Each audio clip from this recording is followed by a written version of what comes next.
Aslam, dear students, today we lecture is about computer and we will study computer with respect to the GK and the questions asked in different competitive exams like PPSC, FPSC, NTS, RKPSC। उस हवाले से हम computer के subject को study करेंगे और उन main चीज़ों को डिस्कस करेंगे जो इस हवाले से पूछी जाती हैं।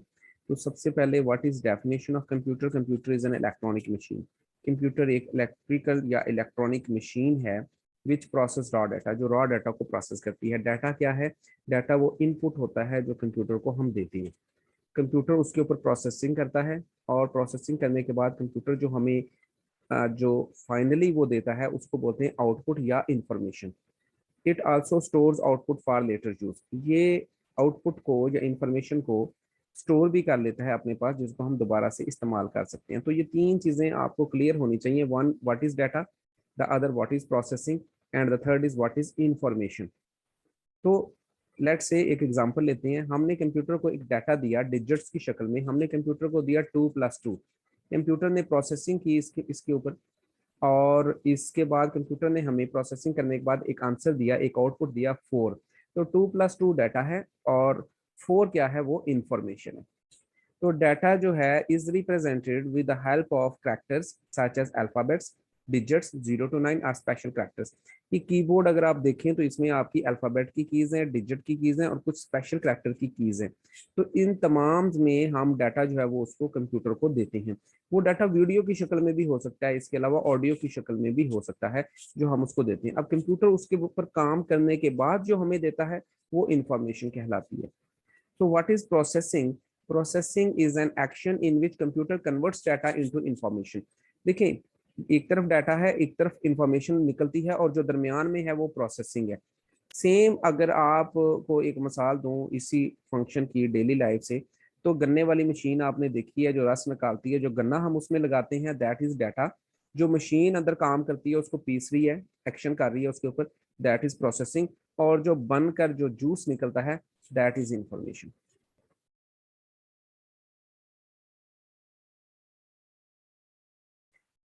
ये देखें, ये ग्राफिकल फॉर्म में डाटा डाटा डाटा हम डाटा देते हैं कंप्यूटर को, कंप्यूटर प्रोसेस करता है और इंफॉर्मेशन देता है। लेट्स से हम एक डाटा कंप्यूटर को देते हैं कि हम एक बंदे का नाम देते हैं कंप्यूटर को, लेट्स से मोहम्मद अली। दूसरा डाटा इसके साथ ही हम कंप्यूटर को देते हैं कि मोहम्मद अली का एड्रेस हम देते हैं कंप्यूटर को या उसकी डेट ऑफ बर्थ देते हैं। और तीसरा डाटा हम कंप्यूटर को देते हैं कि हम उसके मोहम्मद अली के मार्क्स देते हैं फिजिक्स में, केमिस्ट्री में, बायोलॉजी में और किसी में। अब कंप्यूटर क्या करेगा? इन तमाम डाटा को लेके प्रोसेस करके इंफॉर्मेशन में हमें ये रिजल्ट कार्ड दे देगा। उस रिजल्ट कार्ड में क्या होगा कि उसमें उसका नाम लिखा होगा, उसकी डेट ऑफ बर्थ, उसका एड्रेस और नीचे हर सब्जेक्ट के नंबर जो है वो बकायदा एक उसकी शक्ल में, एक रिजल्ट कार्ड की शक्ल में हमें चीज मिलेगी। तो वो इंफॉर्मेशन होगी।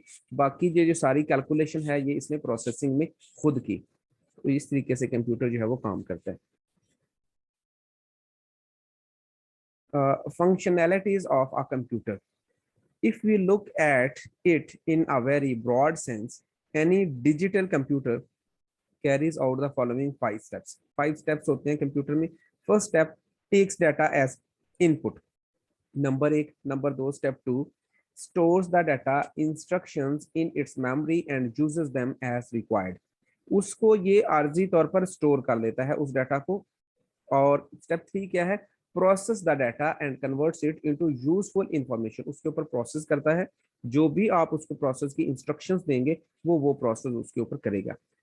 Step 4 generates the output and step 5 control all the above 4 steps. इन तमाम स्टेप्स को कंट्रोल भी कंप्यूटर जो है वो करता है और इसमें कोई मिस्टेक्स नहीं आती। बिल्कुल जैसे आपने इंफॉर्मेशन दी वैसे ही उस डाटा की इंफॉर्मेशन में कन्वर्ट करके कंप्यूटर हमें दे देता है। कंप्यूटर का बेसिक इंट्रोडक्शन कुछ देख लें कि एक सवाल आ जाता है पीपीएससी में कि फादर ऑफ कंप्यूटर, कंप्यूटर का फाउंडर या फादर कौन था? तो that is Charles Babbage. Charles Babbage was the father of computer. ये बाबा से आप याद रख लें, BABB, ये बाबा के कंप्यूटर जिसने बनाया वो कोई बाबा था, कोई बुजुर्ग था। तो बाबा के आगे GE लगा दें, एज लगा दें तो बैबेज बन जाएगा। बाबेज कर दें उसको, बाबेज, बाबा बाबेज। कंप्यूटर का फादर कौन है? एक बाबा है, बाबेज। ऐसे याद रहेगा आपको। अच्छा, कंप्यूटर की हमारे पास 5 जनरेशन हैं और 500 से मुतल्लक MCQs आते हैं। इनको आपने सिर्फ ये याद रखना है कि जब कंप्यूटर पहले बना था शुरू में तो उसको हम कहते हैं फर्स्ट जनरेशन, उसके बाद डेवलप हुआ, थोड़ा और बेहतर हुआ, उसको बोलते हैं सेकंड जनरेशन, और इस तरह चलते चलते अब तक जो है वो फिफ्थ जनरेशन कंप्यूटर्स जो है वो बन रहे हैं, चल रहे हैं। तो इसमें हमने देखना है कि जो फर्स्ट टाइम कंप्यूटर की फर्स्ट जनरेशन थी उसकी फीचर्स क्या थी। तो मेन जो क्वेश्चन आता है वो ये आता है कि what is used in the first generation computer. Option A vacuum tube, option B transistor, option C ICs. इस तरीके से सवाल होता है, तो आपने इनको अलग-अलग याद रखना है कि फर्स्ट जनरेशन में वैक्यूम ट्यूब्स यूज हुई थी कंप्यूटर में, एंड सेकंड जनरेशन में ट्रांजिस्टर्स, थर्ड जनरेशन में आईसीज इंटीग्रेटेड सर्किट्स, सर्किट्स का इस्तेमाल थर्ड जनरेशन में हुआ।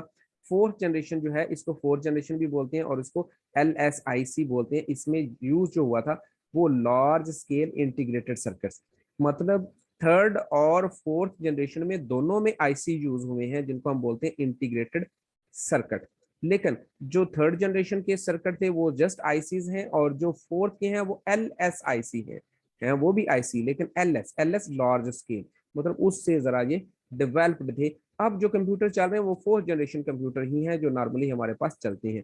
फिफ्थ जनरेशन पर काम हो रहा है और कुछ इसके ऊपर कंप्यूटर्स आ भी चुके हैं। तो अब तक फिफ्थ जनरेशन है। फिफ्थ जनरेशन में क्या है, फिफ्थ जनरेशन में आर्टिफिशियल इंटेलिजेंस जो है वो उसके ऊपर काम हो रहा है। ये बहुत लेटेस्ट टेक्नोलॉजी है जो फिफ्थ जनरेशन है, ये डेवलप्ड कंट्रीज में ही अभी इस्तेमाल हो रही है आर्टिफिशियल इंटेलिजेंस वाले कंप्यूटर। लाइक रोबोट वगैरह जो है उनमें भी आर्टिफिशियल इंटेलिजेंस होती है, ह्यूमन बीइंग की तरह बिल्कुल काम करती है। तो अब आपने ये याद रखना है कि कंप्यूटर का जो आगाज हुआ था वो वैक्यूम ट्यूब से हुआ था, वो ट्यूब से हुआ था। और ट्यूब और ट्रांजिस्टर इसको आपने कर लेना है T T tube, vacuum tube and transistor. और उसके बाद दो जो है वो आईसी और LSIC। और फिफ्थ जनरेशन जो है वो आर्टिफिशियल इंटेलिजेंस। से आपने ये बेसिक इंफॉर्मेशन, ये सारे MCQs हैं, ये आपने तैयार कर लिए। टाइप्स ऑफ कंप्यूटर, अब कंप्यूटर जैसे जैसे डेवलप हुए हैं तो वैसे वैसे इनकी कुछ टाइप्स हैं। ये 5 टाइप्स मेजर जो है वो बनी है। Number 1 PC personal computer, number 2 work station computer, number 3 mini computer, mini computer और मिनी फ्रेम कंप्यूटर, और एक इसमें हमारे पास सुपर कंप्यूटर भी है, शायद यहाँ पर शो नहीं हो रहा। एक सुपर कंप्यूटर भी आएगा इसमें, चलें देखते हैं। देखिए सबसे पहले पीसी पर्सनल कंप्यूटर, ये सिंगल यूजर कंप्यूटर है और इसमें एक माइक्रो प्रोसेसर इस्तेमाल होता है जो मॉडरेट किस्म का, दरमियानी किस्म का माइक्रो प्रोसेसर इस्तेमाल होता है। वर्क स्टेशन क्या है, ये भी एक सिंगल यूजर कंप्यूटर है और पर्सनल कंप्यूटर की तरह ही है, लेकिन इसका जो माइक्रो प्रोसेसर यूज होता है वो पीसी से ज्यादा पावरफुल है। तो सबसे पहले आपने करना है पीसी और फिर वर्क स्टेशन, दोनों मिलते जुलते हैं, दोनों सिंगल यूजर कंप्यूटर हैं, दोनों में माइक्रो प्रोसेसर इस्तेमाल होते हैं। एक का माइक्रो प्रोसेसर जो है वो मॉडरेट है और एक का मोर पावरफुल है। तो इन दोनों को आपने इकट्ठा करना है, तैयार करना है। नेक्स्ट दो को आपने इकट्ठा करना है, मिनी कंप्यूटर और मिनी फ्रेम कंप्यूटर। तो अब मिनी देखें आ रहा है, तो दोनों का क्या है कि दोनों मल्टी यूजर कंप्यूटर है। It is a multi user computer system, it is a multi user computer system. अच्छा, ये जो मिनी कंप्यूटर है इसका मतलब है कि ये capable of supporting hundreds of users simultaneously, मतलब एक ही वक्त में इस कंप्यूटर के साथ सैकड़ों और कंप्यूटर आप अटैच करके यूज कर सकते हैं मिनी कंप्यूटर के साथ। तो ये मल्टी यूजर कंप्यूटर है।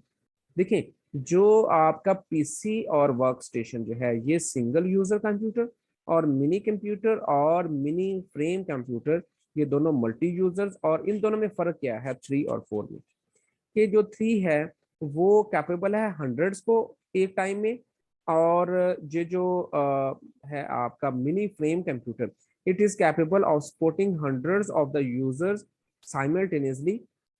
Software technology is different from, ये ना स्लाइड कुछ थोड़ी सी इसमें मुकम्मल नहीं आ रही क्योंकि इसी में आगे सुपर कंप्यूटर भी है, इसको हम वहां से जाके देख लेते हैं कि ये जो है मिनी और मिनी फ्रेम जो है ये कुछ बेटर है देन द मिनी कंप्यूटर। तो इसमें जो आपका यूज होता है टेक्नोलॉजी जो है वो मिनी कंप्यूटर से थोड़ी सी ज्यादा एडवांस है मिनी फ्रेम में।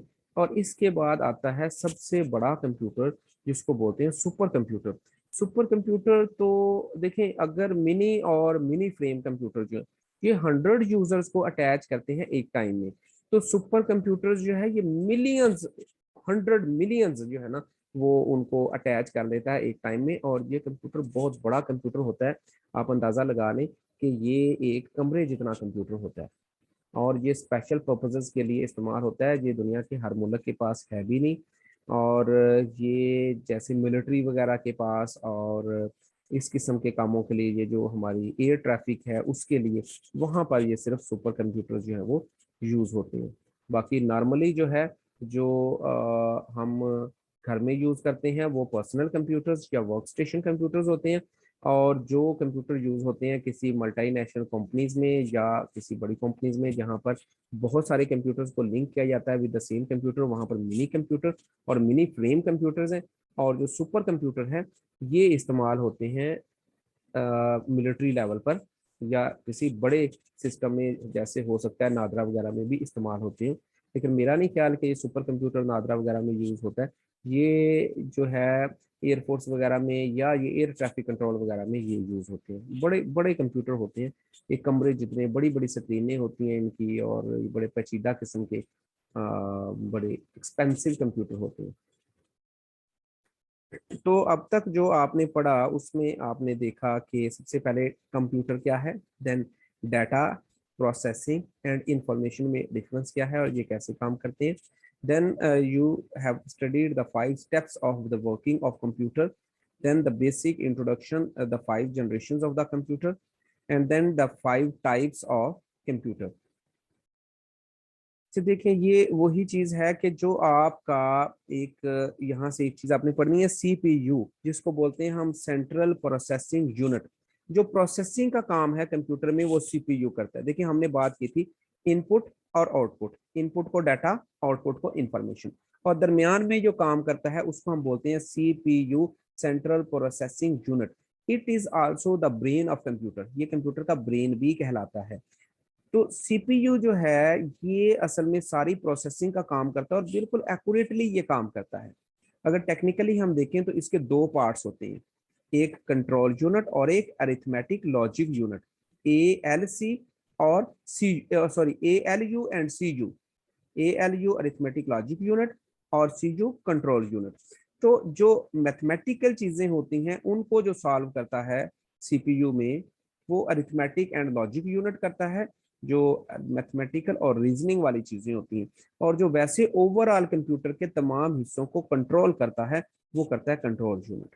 तो आपने ये बड़ा रिपीटेड क्वेश्चन है पीपीएससी का कि सीपीयू के कितने पार्ट्स हैं और इनमें सीयू का पर्पस क्या है और एएलयू का पर्पस क्या है।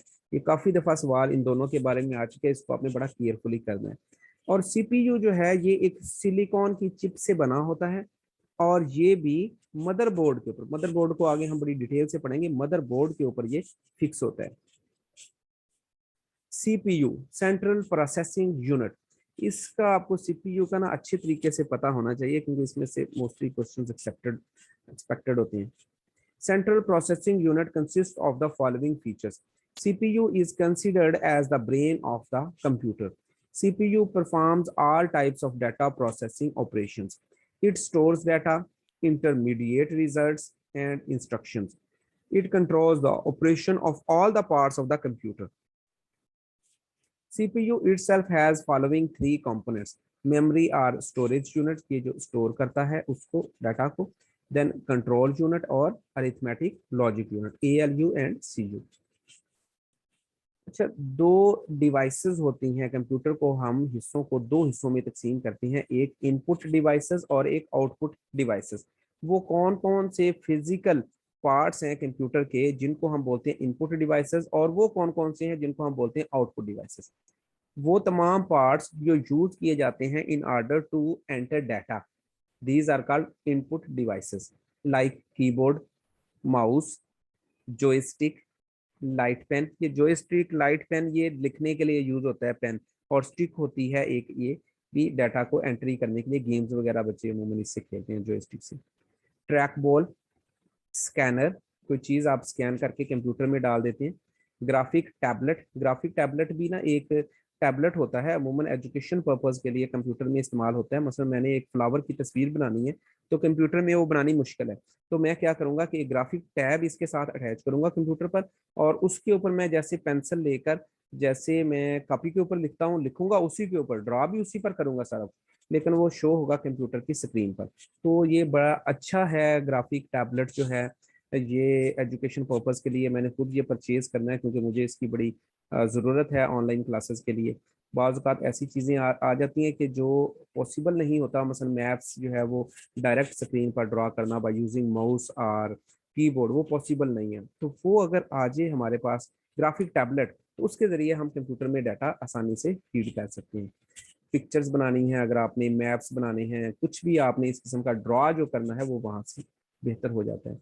Then microphone, magnetic ink card reader, ये MICR magnetic ink card reader, ये भी एक डिवाइस होता है जिसके ज़रिए आप जो है मुख्तलिफ चीज़ें जो है उनको रीड कर सकते हैं। तरीके से ऑप्टिकल करैक्टर रीडर, ये भी एक रीडर होता है जिनके ज़रिए ऑप्टिकल करैक्टर्स को रीड किया जाता है। बार कोड रीडर भी एक होता है। ऐसे ये बार कोड होते हैं ना, ये मुख्तलिफ चीज़ें आप खरीदते हैं, मसलन आप कैंटीन का एक शैम्पू लेकर आते हो तो उसके पीछे जो है वो लाइनें सी लगी होती हैं और डिजिट कुछ लिखे होते हैं, वो बार कोड रीडर होता है।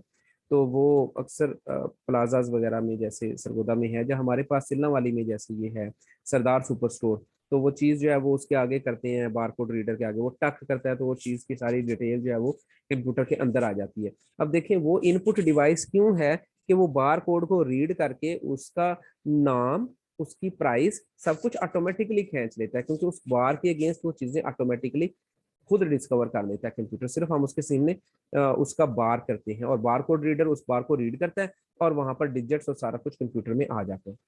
देन ऑप्टिकल मार्क रीडर, तो OMR, OCR, MICR ये सारे के सारे इनपुट डिवाइसेस हैं। अक्सर क्वेश्चन आ जाता है कि which one is input devices, तो कुछ आउटपुट होंगे, बीच में इनपुट होगा। जैसे सवाल आ जाता है कि जॉयस्टिक इज इनपुट डिवाइस है या आउटपुट डिवाइस है, इस तरह किसी भी तरीके से सवाल आ रहे हैं इसके, तो ये आपने याद रखना है कि basically the devices which are used to enter the data into the computer, these are called input devices, and the devices which are used to take out the data from the computer, these are called output devices।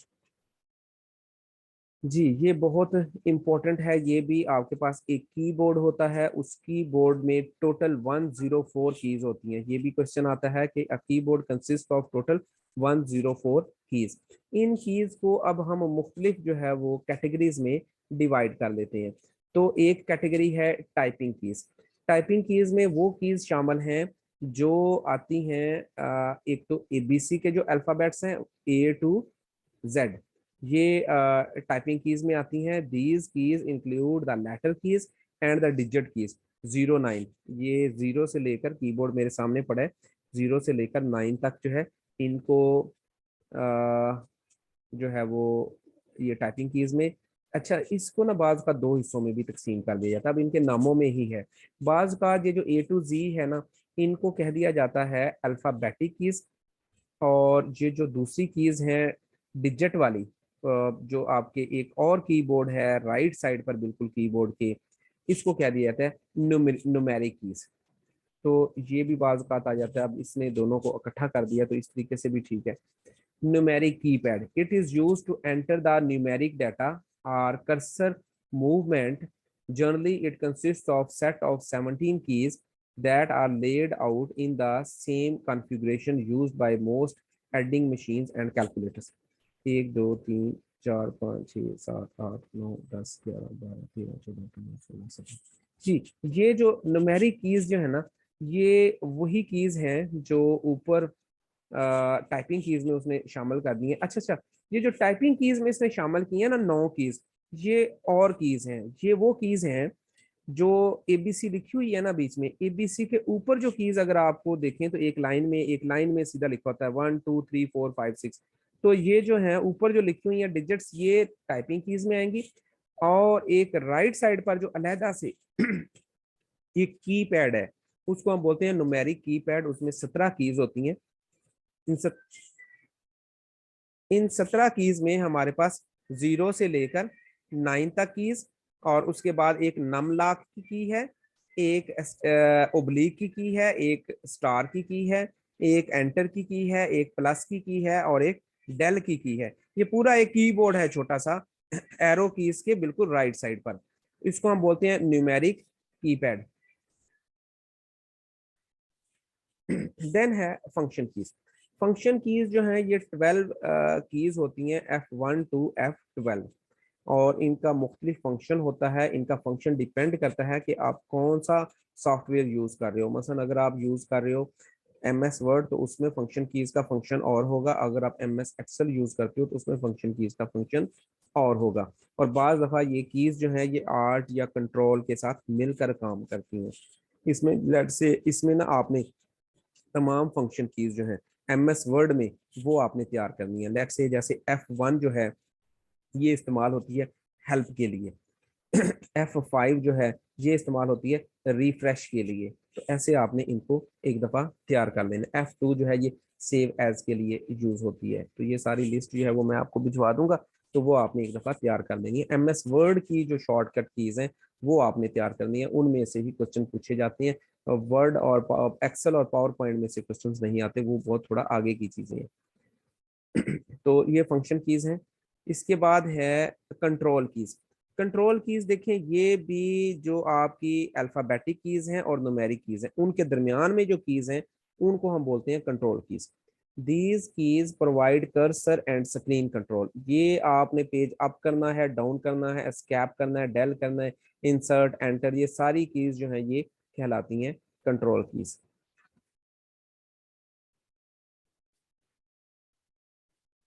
Special purpose keys कुछ होती हैं। Keys also contain some special purpose keys such as enter, shift, caps lock, num lock, space bar, tab and print screen.